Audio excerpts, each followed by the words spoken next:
Арыстан мен түлкі.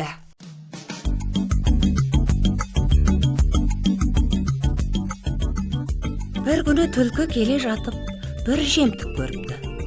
Мұны жақсы аттанбақ үшін жемтік жейтін барлық аңдарға хабарлапты. Барлығы желіпті. Жейін десе, арыстаннан қорқыпты. Сонда түлкі жарамсақтанып, төрағасы бөлсін, депті. Арыстан орнынан тұрып, мен айтсам, бұл жемтіктің бір бөлегі менің арыстан атыма, бір бөлегі менің күштілігіме, енді бір бөлегіне кімнің түсі тисе, аман қалмайды, депті. Амалсыздан бәрі де тарқапты. Түлкі іштей ыза болып жүріпті. Тағы бір күні түлкі жортып келе жатып, бір атпа тұзақ көріпті. Асыға жүгіріп, арыстанға келіп, төрағасы, мен тағы бір жемтік көрдім, бөліп беріңіз, депті. Ал онда бастамайсың ба? Түлкі арыстанды ертіп, атпа тұзаққа жақын келгенде, сіз осы жолмен тура жүре беріңіз.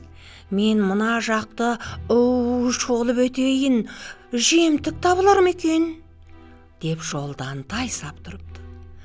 Аңғал арыстан тұп-тура барып, тұзақты басып кетеді.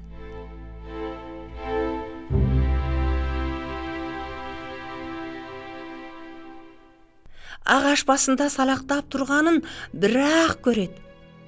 Артынан түлкі келіп, төрағасы, не болдыңыз? Деп мазақтап күліпті. Ей! Сен жат деп жібердің емес пе? Сонымен жатырмын ғой, депті арыстан. Арыстандай азулымен жолдас болма, ашығасың, түлкідей қумен жолдас болма, асыласың деген мақал осыдан қалған екен.